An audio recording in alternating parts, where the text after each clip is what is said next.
2014 के मुकाबले 2023 में राहुल गांधी की लोकप्रियता जो है वो डबल हो गई। जब राहुल गांधी ने आरोप लगाया था तो चुनाव आयोग के साथ साथ भारतीय जनता पार्टी मैदान में उतर आई थी। उसने कहा कि कहीं वोट ना ऐड किए जा रहे फर्जी तौर पर और ना ही हटाए जा रहे हैं। उन्होंने अलग अलग तरीके से तर्क दिए। बीजेपी वाले तो बिल्कुल ऐसे तर्क दे रहे थे जैसे वो चुनाव आयोग में काम करते हैं, वहां के कर्मचारी हैं या खुद चुनाव आयुक्त हैं, और चुनाव आयुक्त के ने ऐसे जवाब दिए जैसे एक बीजेपी का प्रवक्ता एक पार्टी का प्रवक्ता जवाब देता है। मतलब समझ में ही नहीं आ रहा था कौन चुनाव आयुक्त है और कौन बीजेपी का प्रवक्ता है। खैर, इन सब के बीच खुद एक बीजेपी के बड़े नेता ने ऐलान कर दिया कि चुनाव जीतने के लिए जो करना होगा वो हम करेंगे, और नए जिस तरीके से वोटर जोड़े जा रहे हैं वो जोड़े में नाम पीछे हटने वाले नहीं है। ये जैसे ही बयान आया वैसे बीजेपी की सिट्टी पिट्टी गुल हो गई। अब सवाल यही है कि जो ऐलान किया गया उस लिहाज से क्या इलेक्शन कमीशन कुछ कर पाएगा? काम तो इलेक्शन कमीशन का है, ये बीजेपी का नेता कैसे कह सकता है। खैर, इसी के साथ साथ आज आपको दिखाऊंगा बिहार में एक तरफ गया में जाते हैं नरेंद्र मोदी साहब, उनकी रैली की पोल खुलती है, भाड़े की भीड़, फिर से वही फजीयत। तो दूसरी तरफ राहुल गांधी और तेजस्वी यादव, इन दोनों की रैली की भी तस्वीर दिखाऊंगा। बेतहाशा भीड़, लोग उनसे जुड़ रहे हैं। एक वक्त तो ये भी आया कि तेजस्वी यादव की कॉपी नरेंद्र मोदी साहब को करनी पड़ी। अब पत्रकार खुलकर बात कर रहे हैं कि कैसे राहुल गांधी की जो लोकप्रियता है उसमें चढ़ाव देखने को मिला, बहुत ज़बरदस्त उफान देखने को मिल रहा है, और जो अब तक नरेंद्र मोदी साहब की लोकप्रियता थी वो कैसे दामों में खरीदी गई थी। नमस्कार, मैं हूं प्रज्वल गौतम और आप देख रहे हैं the live TV. The live TV, सच सबसे आगे। शुरुआत इस खबर के साथ करने जा रहा हूं, बड़ी खबर है। Will add voters extensively to win elections से Kerala BJP vice president B Gopal Krishnan. B Gopal Krishnan है, ये केरल के भाजपा के उपाध्यक्ष हैं। उन्होंने कहा सिर्फ जम्मू कश्मीर से लोगों को लाकर वोटर लिस्ट में जुड़वाने के लिए कह रहे हैं, वे पाकिस्तान और चीन से भी ला सकते थे। उनका कहना है कि हमें कोई दिक्कत नहीं। देखिए, कह रहे हैं गोपाल कृष्णन ने कहा हम जम्मू कश्मीर से लोगों को लाएंगे और यहाँ जोड़ेंगे, चुनाव जीतने के लिए जो किया जा सके वो हम करेंगे। हमें जीतने के लिए अगर नए वोटर्स भी जोड़ने पड़े तो हम जोड़ेंगे। ये बीजेपी के भारतीय जनता पार्टी के प्रदेश उपाध्यक्ष केरल वाले खुद बता रहे हैं। यानी चुनाव जीतने के लिए अगर खूंटी पर संविधान, कानून, लोकतंत्र सबको टांगना पड़े तो इनको फर्क नहीं पड़ता, और यही इनका राष्ट्रवाद है, ये खुद बता रहे हैं। अब देखिए, इसे लेकर न्याय सिंह राठौर ने लिखा केरल बीजेपी उपाध्यक्ष बी गोपाल कृष्णन खुलेआम कह रहे हैं हम चुनाव जीतने के लिए वोटर जोड़ेंगे। उन्होंने कहा कि पार्टी चुनाव जीतने के लिए जम्मू कश्मीर से भी लोगों को लाएगी। द हिंदू की खबर है, जिस वोट चोरी का आरोप भाजपा पर लगा, भाजपा के नेता वही बात डंके की चोट पर कह रहे हैं। ये खुल्लम खुल्ला कहा जा रहा है हम करेंगे ये। खैर, मैं ये नहीं कह रहा कि नए वोटर नहीं जुड़ने चाहिए, नए वोटर जुड़ने चाहिए, लेकिन नए वोटर हों तब।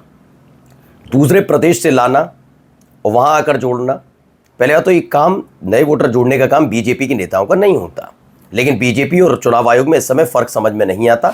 चुनाव आयोग से कुछ पूछो तो बीजेपी बिलबिला उठती है, बीजेपी से कुछ कह दो तो वो चुनाव आयोग तो बिलबिला उठते हैं। ज्ञानेश कुमार, ना इधर वालों को शर्म ना उधर वालों को शर्म, और फिर कहते हैं हम तो लोकतंत्र के प्रहरी हैं, हम जैसा तो कोई है ही नहीं संविधान को मानने वाला। भाई आओ जरा आप दिखा दूं क्यों ये सब हरकतें करनी पड़ रही हैं। जब ऐसी तस्वीरें आएंगी तो होगा ही होगा। जरा देखिए क्या हो रहा है।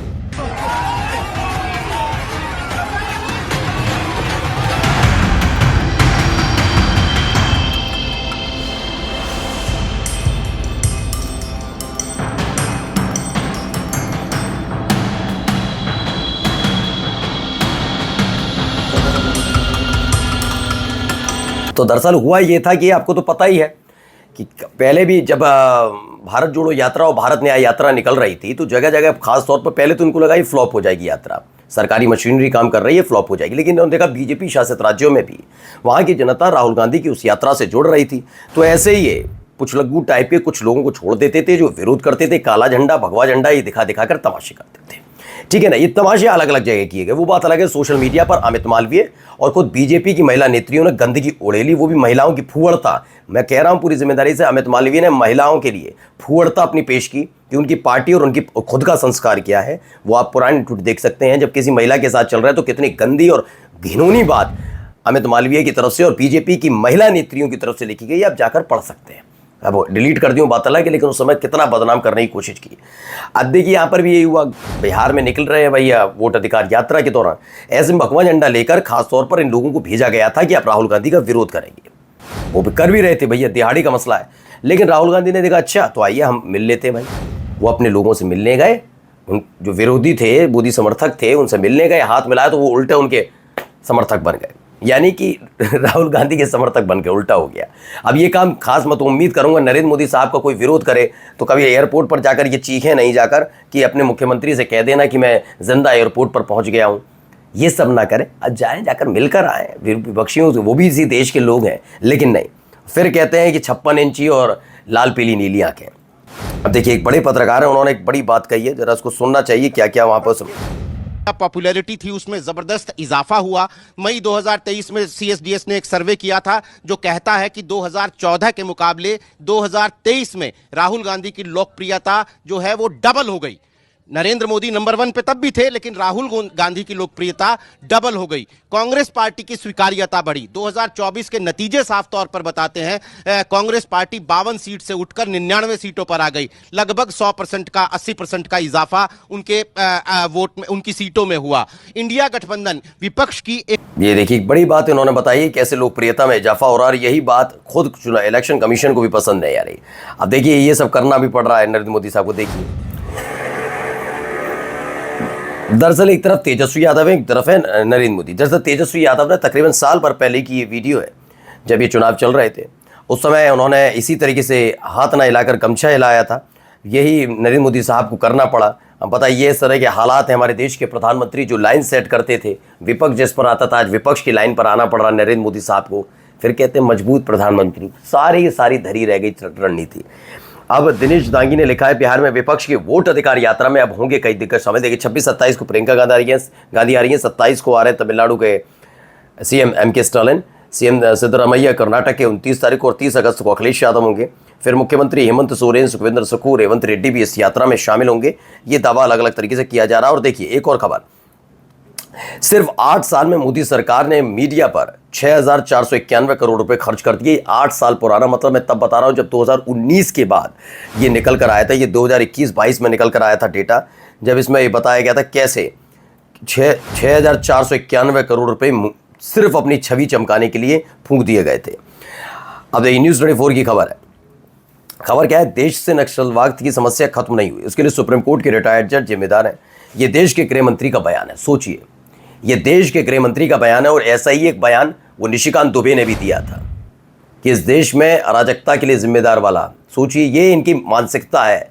हाँ वो बात अलग है कि अगर बीजेपी की प्रवक्ता बॉम्बे हाईकोर्ट की जज बन जाएगी तो निष्पक्षता आ जाएगी। मतलब इनके लिए अच्छे अच्छे बयान दिए जाए। नक्सलवाद की समस्या जज की वजह से हो गई। ओहो, ये कितना कमजोर गृह मंत्री है। शर्म नहीं आती उस गृह मंत्री को बोलने में, जो पीओके लाने जा रहे थे, और जब वक्त आया तो चुपचाप गुमसुम बन के बैठ गए। वो अब सिर्फ इसलिए क्योंकि इनके पास कुछ बताने के लिए नहीं है। दरअसल आप समझ लीजिए सीपी राधाकृष्णन, जिन्होंने लोकतंत्र का माखौल उड़ाया, पूरी जिम्मेदारी के साथ कहता हूं, झारखंड में 48 घंटे राज्यपाल का गायब होना लोकतंत्र का माखौल उड़ाना है। और वो भी ऐसे वक्त में जब खुल्लम खुल्ला बीजेपी के नेता जेएमएम और कांग्रेस के विधायकों को तोड़कर सरकार गिराने की सोच रहे हो, मतलब इस्तीफा मुख्यमंत्री का था, सरकार गिराने की सोच रहे हो, और ऐसे वक्त में राज्यपाल का गायब हो जाना, वो लोकतंत्र का माखौल उड़ाने वाला व्यक्ति एनडीए का उपराष्ट्रपति पद का उम्मीदवार है। इसका जवाब नहीं है नरेंद्र मोदी पर, इसका जवाब नहीं है अमित शाह पर कि किसके इशारे पर वो 48 घंटे गायब रहे थे। कोई तबीयत खराब नहीं थी उनकी, ये 48 घंटे बैठे हुए थे सारे के सारे बीजेपी के नेता। गोड्डा वाले निशिकांत दुबे तो दावा कर रहे थे, उसका जवाब नहीं है। तो इसलिए क्या करेंगे, नक्सलवाद की समस्या उपराष्ट्रपति की वजह से आई, इस देश की समस्या सारी इनकी वजह से आई, और बाकी तो नरेंद्र मोदी और अमित शाह तो कल्याण कर ही रहे हैं। खैर आगे देखिए, सुप्रीम कोर्ट के रिटायर्ड जज जस्टिस एस सुदर्शन रेड्डी ने विपक्ष समर्थित उपराष्ट्रपति पद के उम्मीदवार हैं। उनको लेकर गृह मंत्री अमित शाह ने बयान दिया कि जस्टिस रेड्डी नक्सलवाद के समर्थक रहे हैं। उन्होंने 2011 के अपने फैसले में यदि सलवा जुडूम को असंवैधानिक घोषित नहीं किया होता तो 2020 तक देश में नक्सलवाद का खात्मा हो गया होता। तो इनका कहना है कि उन्होंने ये किया इसलिए ऐसा हुआ, वरना सब कुछ समस्या का हल हो जाता, ऐसा इनका मानना है। अब मैं भी बता देता हूं, टैरिफ जैसी चीजें और इतनी औकात डोनाल्ड ट्रंप और अमेरिका की नहीं होती। अगर हमारे देश का प्रधानमंत्री हर दूसरे चौथे महीने वहां अपनी उपस्थिति दर्ज कराने नहीं जाते तो ये सुन लीजिए, ये हकीकत है। ये फिजूल की कहानियां सुनाना बंद करिए। ये घुसपैठियों वाली कहानी नरेंद्र मोदी सुना रहे हैं, वो बता रहे हैं कि ऐसे घुसपैठिए आज भी आ रहे हैं अलग अलग देशों से। तो पहले तो अपनी नाकामी पर ध्यान दीजिए अमित शाह जी। मैंने कहा ना, इन पर जवाब ही नहीं है बी सुदर्शन रेड्डी का। मैं फिर कहता हूं सीपी, अगर मैं इनके मुकाबले सीपी राधाकृष्णन देखूंगा तो वो लोकतंत्र का माहौल उड़ाने वाले एक पर्सनैलिटी के तौर पर है। सवाल यही है वो 48 घंटे का जवाब दे दो, 48 घंटे कहां गायब थे, और जब ऑपरेशन लोटस चल रहा था झारखंड में, वो पुरानी कहानी बनी है ज्यादा, अब पिछले साल की है, इसलिए पूछ रहा हूं। पता नहीं पहले क्या क्या किया होगा इन्होंने और किसके आदेश पर गायब हुई थी सारी चीजें। चलिए अब इनकी भी हरकतें देखते चलिए, कैसे डांट रहे हैं भाई साहब। देखिए विधायक जी, नौकरी करना रहेगा, नौकरी करना रहेगा, रेजिग्नेशन भेजूंगा। आपके जैसे बहुत विधायक आए होते हैं।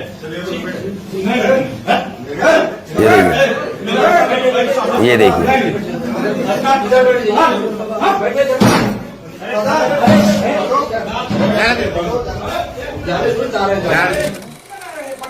सब्जी हाजिरी लगाएंगे, ये 2 बजे से 3 बजे से मुझे भड़काएंगे। तो हुआ यह है कि ये पीला गमछे वाले ओम प्रकाश राजभर के विधायक बेदीराम जी हैं, अस्पताल के निरीक्षण में गए थे। डॉक्टर बोल रहे हैं कि आप सपा के लोगों को काम कर रहे हैं, अपने खुद सपा गठबंधन में जीते हुए हैं। खैर, ओम प्रकाश राजभर ने अपने कार्यकर्ताओं से कहा था कि पीला गमछा लगाकर थाने कचहरी जाओ, तुम्हें पुलिस दरोगा सलाम ठोकेगा, जिसके इस्तेमाल में पहुंचे कई नेता कार्यकर्ताओं को पुलिस और दरोगा ने जमकर ठोक दिया था। बलिया वाला कांड हुआ था। पीला गमछा वाले विधायक का हाल देखिए, डॉक्टर धौस जमा कर निकल गया, जाओ विधायक जी उखाड़ ले। ये स्थिति बनी हुई है, थोड़ा अब भी तरीके में आ जाओ।